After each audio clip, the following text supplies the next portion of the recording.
Chapter 3. Mom, Honey Blossom, and I made our way out of the hotel and across the road to the beach. It was covered in sunlookers and umbrellas. There was food stalls nearby too.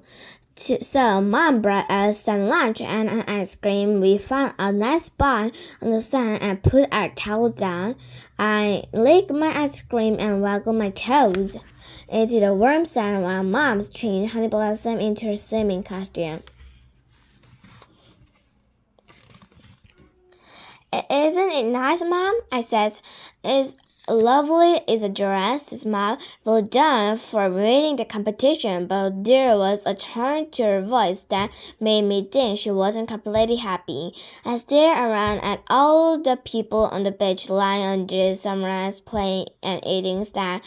There was a lot of them. Maybe it was too busy here for her. "Shall we go swimming?" Mom asked. "Come on, the sea looks sparkling." She picked up Honey Blossom, and we made our way over to the crystal clear water, stopping to pick up an old empty crab's packet that was lying on the sand.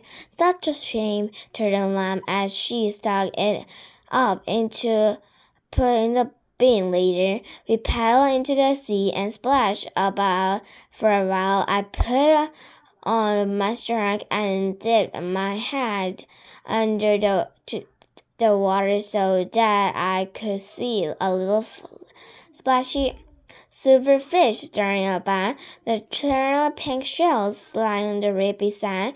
I could see something else too. A plastic ring with like dinosaur on it. I reached out and grabbed it, holding it up in the air of Mom to see.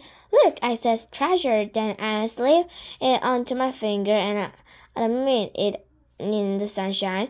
Mom looked a bit troubled. It's not really treasure," she says. "It's little."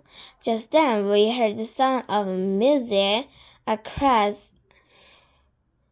music coming across the water, and we turned around to see a big boat floating on the sea.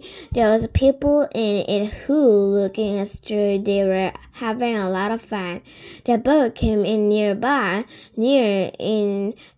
to the beach and stopped. Some of the people began to jump off the side of the boat, making a big splash in the water.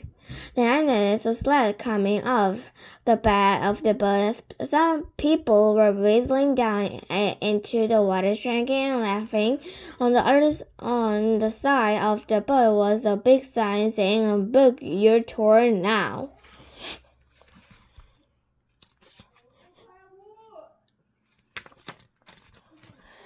"Can we go on the boat?"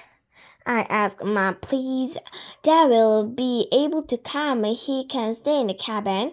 "I don't see why not," says Mom. "We can book it when we get back to the hotel." "A boat ride?" says Dad, looking dentist. He was lying on the big double bed in our room with two clumsy cucumber slides on top of his eyes. "Yes," I said. "We booked onto it for tomorrow. It looks like a nice story," says Mom. "The boat is going to take us around all the little branches and island nearby. I'm hoping to see some unspoiled century." "I don't know," says Dad. "I've already got a mustard and a fish peel brought for tomorrow at the Sapa." "Oh, please come, Dad," I says. "I want to show you how good I've got at underwater swimming. And don't worry about the sunshine. You'll be able to stay in the cabin." "Well, all right," says Dan. "I suppose I don't want to miss out on the trip with my family, and I would so like to see your underwater swimming, Isadora." The next morning, after we had eaten breakfast at the hotel, we made our way along the road to the place where the boat dock was docked. A friendly man in the parrot's house showed us on the board we were often brightly colored, dark with sticks of fruit and tiny umbrellas in them. Yum, I says. Says Dad, slipping his own bright red cocktail. There, when all the people had come aboard, the engine started to rumble and we were off. I ran up to the dock and peered over the railing at the twinkling aqua blue sea below.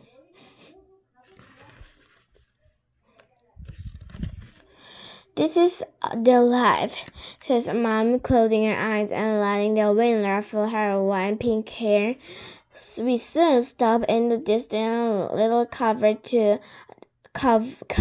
a little way down the coastline, and I watched the man in the pirate hat drop the anchor into the sea. Then everyone started jumping and swimming above the clear, glassy water. Just what I was hoping to see, smiled Mom, glancing up the cove with its running rock and beautiful white sand, some unspoiled nature. I want to go on the slide, I yelled, racing towards the back of the boat and lapping on into it. Whee! I went all the way down and splashed into the sea. Good job, Isadora, cried Dad from the cabin window. I might have a dip myself. I turned the water and watched as Dad climbing, washing down to slide too. How refreshing, he says, and he began to do a first foot crawl around the boat. I followed him, splashing into waves and holding my breath so that I could dip my hand under the water. It was like a different world. Everything was blue and hazy. I could see the legs of all the other people moving above it, the water, and the dark shadow of the boat on the sand.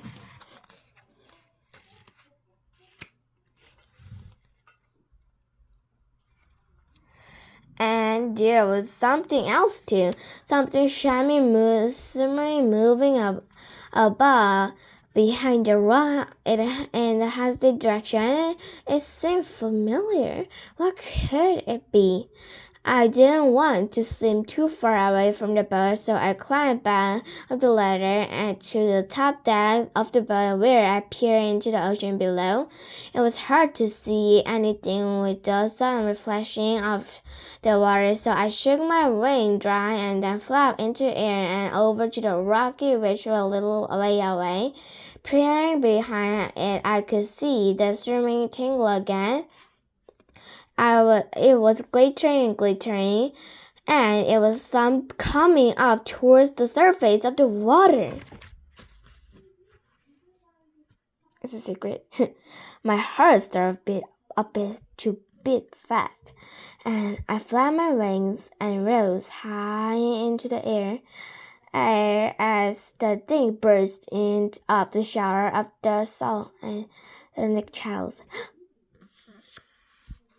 Isadora, it cried. I thought I recognized you.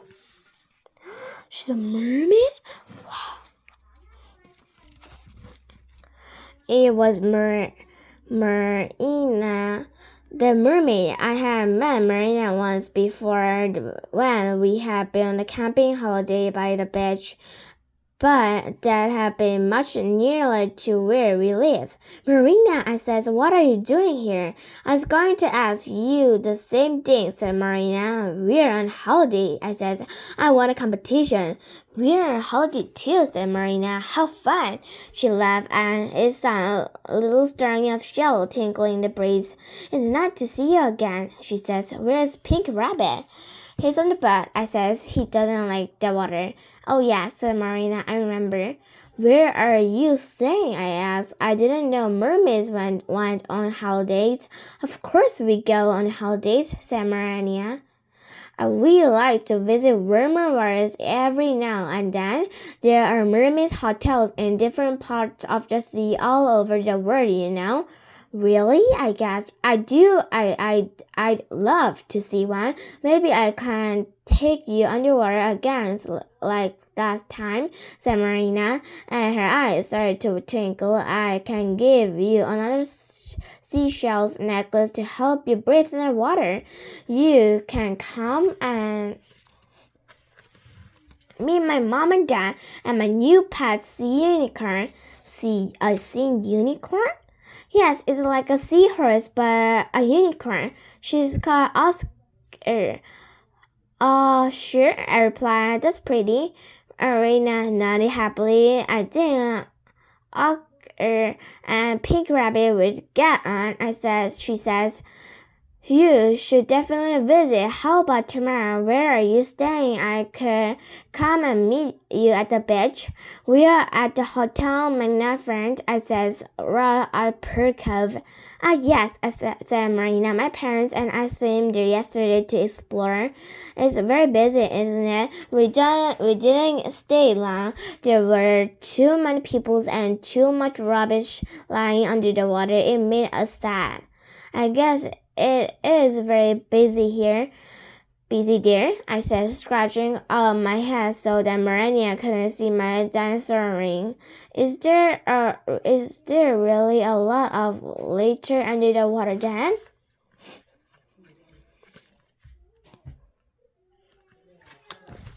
Yes, said Marina. Unfortunately, we tried to clear out some of it away, but we can't take it on the land. We don't have legs.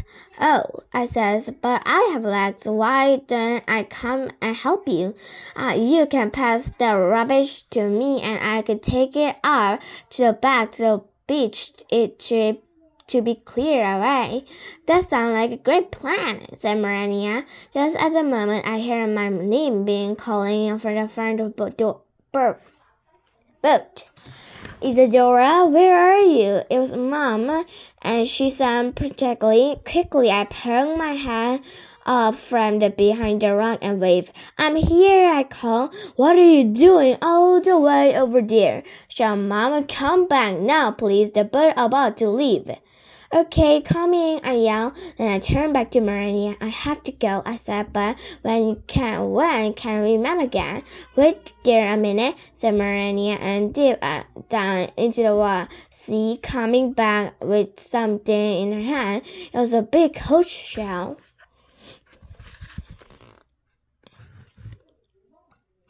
You can use this to talk to me, she said, holding it out for me to take. Just put it on your ear and you'll hear the sea. Then she waved goodbye and with a flap of her pigtail disappeared back in the water. I flapped my wing and flew back over to the boat. What were you doing? Says Mama. When I landed on the deck, she sounded a bit cross. You should never ever disappear without telling us where you're going, especially when we're in a forgotten country or in the dangerous place like the sea. I'm sorry, I said. I forgot. We were very worried for a moment, said Dad. I know, I said. I'm really sorry. I wouldn't do it again. I promise.